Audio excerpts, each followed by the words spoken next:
छत्तीसगढ़ के पूर्व सीएम रमन सिंह ने कहा कि चुनाव के बाद हमारी सरकार बनेगी। इस बार चुनाव में राज्य सरकार का भ्रष्टाचार अहम चुनावी मुद्दा होगा। मुख्यमंत्री रमन सिंह मेरे साथ हैं।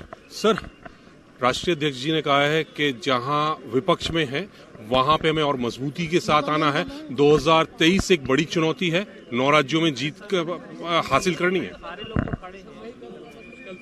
माननीय अध्यक्ष जी का कार्यकर्ताओं को जिस प्रकार उत्साहित किया गया, प्रधानमंत्री का जिस प्रकार का मार्गदर्शन मिला, तो निश्चित रूप से 2023 और 24 की चुनौती के लिए सब तैयार हैं।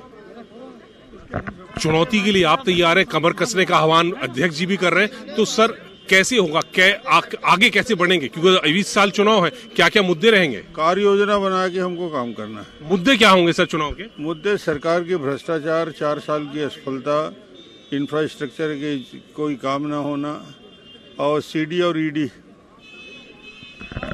तो रमन सिंह साहब कह रहे हैं कि मुद्दे बहुत हैं, सरकार के भ्रष्टाचार है और 2023 कोई खास चुनौती नहीं है। कैमरामैन मुनमुन के साथ नई दिल्ली से अशरफ काज़मी, न्यूज़ 18। छत्तीसगढ़ बीजेपी अध्यक्ष अरुण साव ने भी दावा किया है कि विधानसभा चुनाव में बीजेपी की जीत होगी। राज्य सरकार के खिलाफ भ्रष्टाचार एक अहम मुद्दा बनेगा। अध्यक्ष अरुण साव मेरे साथ हैं। सर, राष्ट्रीय कार्यकारिणी में अध्यक्ष जी ने आह्वान किया है कार्यकर्ता कमर कस लें। आपके यहाँ भी चुनाव है तो चुनौती बड़ी है। देखिए, भारतीय जनता पार्टी जनता के बीच लगातार काम करती है और विभिन्न कार्यक्रमों के माध्यम से हम लगातार जनता के बीच में रहकर काम करते हैं। भारतीय जनता पार्टी का कार्यकर्ता जनता के लिए, जनता की तरक्की के लिए, प्रदेश की तरक्की के लिए हमेशा कमर कसकर तैयार रहता है। हम पूरी ताकत से चुनाव की तैयारी में जुटे हैं। मुद्दे क्या होंगे सर चुनाव के? राज्य में कांग्रेस पार्टी की सरकार ने हर वर्ग को ठगने का काम किया है। पूरे प्रदेश में विकास के सारे काम ठप हैं। आज छत्तीसगढ़ भ्रष्टाचार का गढ़ बन गया है, अपराध का गढ़ बन गया है, माफियाओं का गढ़ बन गया है, धर्मांतरण का गढ़ बन गया है और छत्तीसगढ़ की जनता आज परेशान है।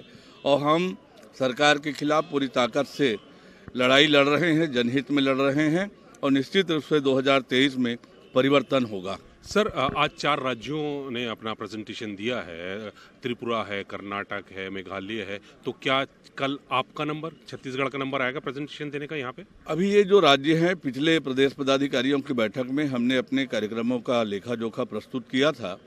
अभी जिन राज्यों में निकट में चुनाव है, फरवरी मार्च में, उनके चुनाव की तैयारियों का प्रेजेंटेशन हुआ है। तो अपना कब होगा सर छत्तीसगढ़ का?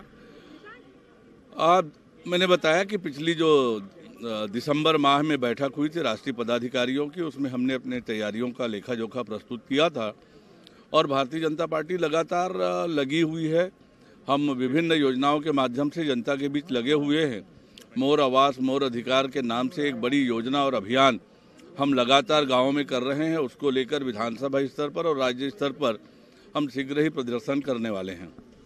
तो अरुण साव दावा कर रहे हैं कि सरकार के खिलाफ आंदोलन और तेज किया जाएगा और विधानसभा चुनाव में भाजपा की जीत होगी, क्योंकि कांग्रेस की सरकार आम लोगों को ठग रही है। कैमरामैन मुनमुन के साथ नई दिल्ली से अशरफ काज़मी, न्यूज़ 18। भोपाल से खबर है, कांग्रेस ने मांगा है बीजेपी अध्यक्ष वीडी शर्मा से मिलने का समय। कांग्रेस और राष्ट्र निर्माण की गाथा की किताब भेंट करने के लिए समय मांगा है वीडी शर्मा से। कांग्रेस ने कहा है किताब पूरी तरह से सही ऐतिहासिक तथ्यों पर आधारित है, फिर भी बीजेपी के नेता वैचारिक आपत्ति दर्ज करा रहे हैं। कांग्रेस ने बोला है हम किताब भेंट करना चाहते हैं ताकि बीजेपी के लोग इसे पढ़ सकें। बीजेपी मुख्यालय या अन्य किसी स्थान पर मिलने का समय दें वीडी शर्मा। कांग्रेस ने बीजेपी कार्यालय पत्र भेजा है, रिसीविंग भी मिली।